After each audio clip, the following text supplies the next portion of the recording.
Hey everybody, welcome back to my channel. This week's video, what I want to talk about is 5 things that I really don't like about keeping snakes, or that I hate about keeping snakes.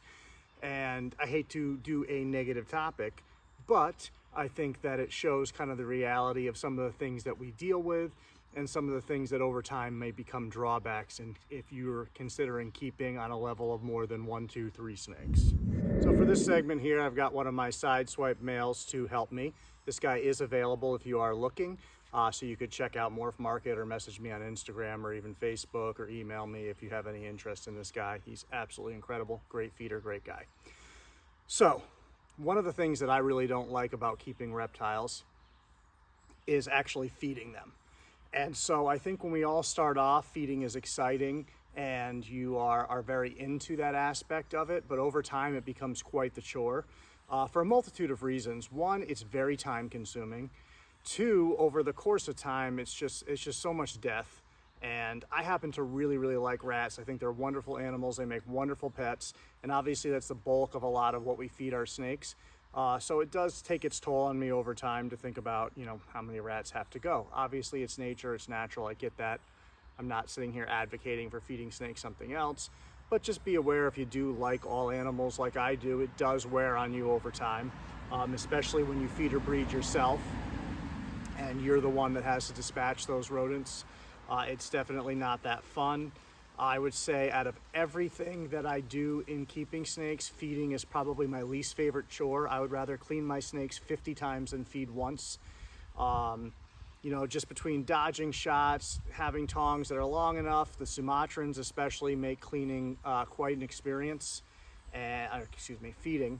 And they will absolutely, scare the crap out of you on occasion, because those snakes will just levitate out of their cages, and the next thing you know, they're in your face, even though you thought you're 2 times out of their strike range, you're not.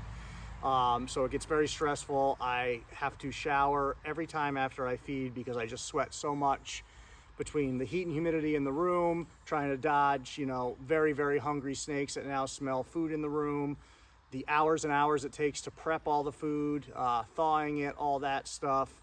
So definitely one of the things that I look forward to the least in keeping is feeding, but obviously a very necessary aspect. So make sure that you're going to be comfortable with all aspects of that. So also, this guy is also available. Same thing, Morph Market, email, Instagram Messenger, Facebook Messenger. Really smoking T positive animal here. Obviously super chill, great feeder, everything you could want. Awesome side color, reds and pinks coming in, funky pattern. Let's get to the point here. Next thing that I really dislike or hate about keeping snakes is really people. And so when you keep snakes, people seem to be invited to tell you the story about that time that they killed a snake, and think for some reason you'd want to hear that. And I cannot tell you or express to you how often that happens. It is ridiculous. At work, on the professional level, with customers, with people in your personal life, family and friends, they just seem like for some reason they want to hear this. You want to hear this story about them killing a snake, and it's like, why do I want to hear that? And then on top of that, you get so many negative things. Well, you're keeping snakes because of this, or because you're depressed, or because you're compensating, or because a million different things that people come up with. What on earth are you doing, dude? And it gets annoying after a while. The perception that you must live in this dark hole of messiness and you're some strange person.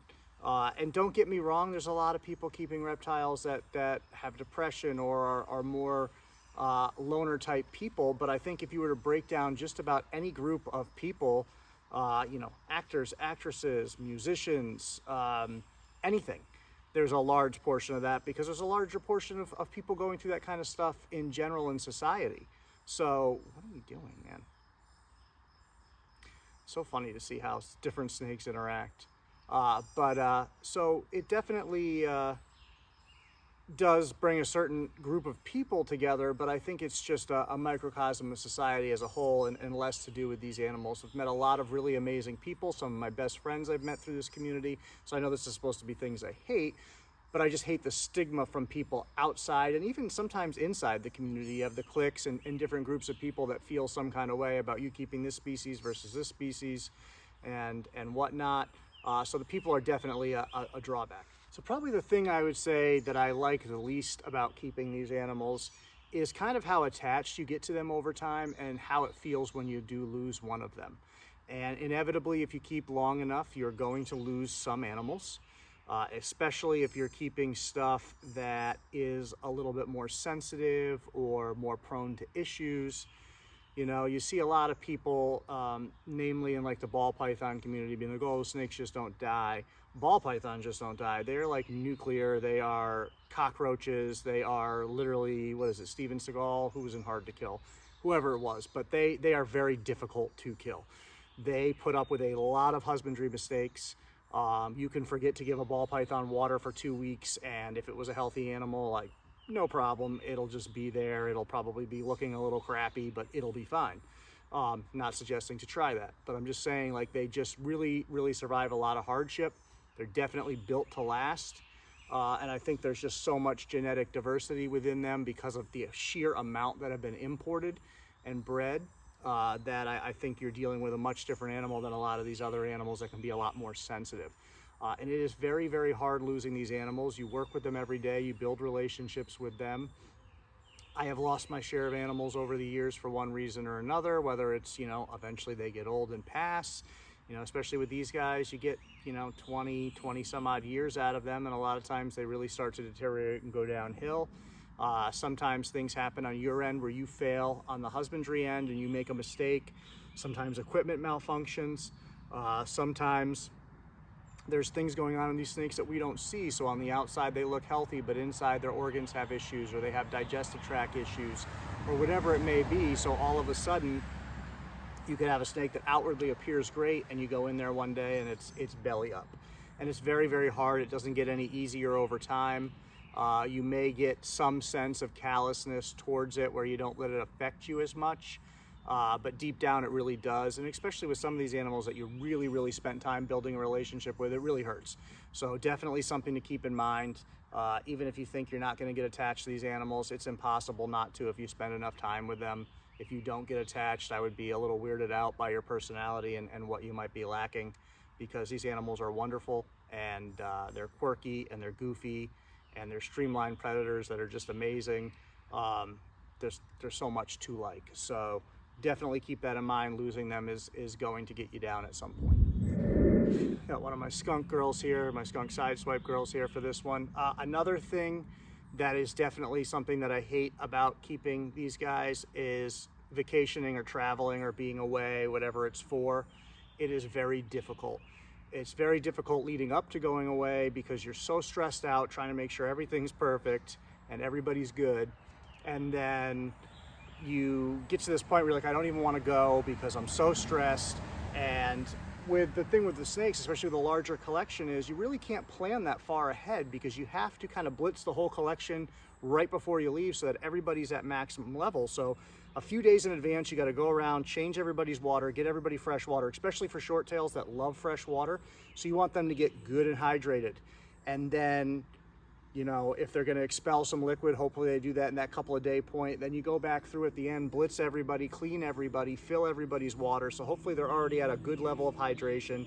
Naturally, they're going to take in a little bit more of that fresh water, and then hopefully the rest of that water is going to last them while you're gone. These guys can hold hydration for quite some time, but they're definitely more sensitive than some other species to it. Dehydration will definitely get them, can definitely kill them. So you want to be mindful of that. But yeah, so then you get to that level of stress, you don't even want to go, you finally convince yourself to go, then the entire time you're away, all you're thinking about is what could be going wrong. Do you have somebody that you trust enough to care about your animals? And the truth is, they're never going to care about your animals as much as you do. I don't care who they are. They're not as invested. They don't spend the day-to-day time. They haven't bonded with these animals, learned their personalities. They don't put in the effort. They didn't produce them. So no matter who that person is, there's always going to be a slight drop off in most cases, unless you're a poor keeper, which, you know, hopefully you're not. But you're always going to have a little bit of a drop off there and a little less caring. And so you have to keep that in mind. And it's very stressful. Every time I travel, all I want to do is go on vacation. And then once I get on vacation, all I want to do is get home, because I'm just worried about the animals, how things are going, what's going on. God forbid something happens in the house and there's an emergency. That person's not going to care enough to charge back in that house and get your animals out like you are. You know, if I were to have a life-threatening situation where I had to move them, they're all getting out or I'm going down. Like, that's the reality of it. I'm not going to leave them behind. It's my responsibility to protect them. That is part of owning an animal, is taking that responsibility. Just like having a child, their lives become more important than yours, and you have to be willing to make those sacrifices. I absolutely am, no question. There's a few of them where, man, I'd have to think about it, but by and large, obviously, and I'm kidding on that. Even the ones that hate my guts, I would be in there taking tags to get them out alive. But just keep that in mind. Traveling is always going to be an issue. It's always going to be a stress point for you. It's not going to be pleasant. No matter how much fun you have on vacation, your mind's going to be back home a lot of that. So be aware of how that might affect your friends and family that you're traveling with too, because they're expecting the best out of you and expecting you to be having the time of your life, and meanwhile your mind's back here on other things. You can be my fish. Yeah, nasty evil snakes. So I got my T-positive golden eye here, my holdback for this last part, and he's just exploding with color, and I'm really, really excited about this guy. Much like his brother earlier, he's going to do a lot of funky maneuvers, but look at that red coming in. His next shed, he's going to blow up and look amazing, I can tell. I'm very excited. So, especially with this economy, you've got to make some lifestyle adjustments here, because sales of the animals are not as good right now, and you still have to feed them, you still have to clean them, you still have to heat them and take care of them, and that's hundreds and hundreds and hundreds of dollars every month, just on snake care, easily, at least for me. And so you have to be willing to make sacrifices, and I don't necessarily hate that aspect. It's just something that I think people should understand. There's going to be times where you miss concerts or events you want to go to because you have stuff going on with the animals. There's going to be times where you have to not take that trip because you have stuff going on with the animals, especially when you're breeding and they're producing eggs, or in certain parts of their cycle, or you have new babies that are going to be a lot harder to keep healthy over the course of that time. And so you really have to think about all of that when you get into this, and understand that you're going to have to make some sacrifices, that you're going to have to make some changes in the way you live. And obviously that's not the case if you have 1, 2, 3 snakes.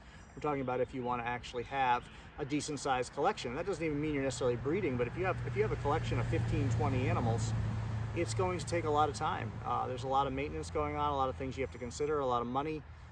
So just be aware of all of that. Overall, I wouldn't change much of this for the world. I love these guys. I love spending time with them, even when they're a pain in the ass. I love spending time with them. But and I love watching the development of an animal like this, something that you hatched out and picked and said, you know, there's something special about this animal, and then watching how quickly you start to see how special they truly are. Just wait until the next time this guy sheds. You're going to see he's going to blow up with color. I can tell. So we'll see you guys next time. Stay tuned.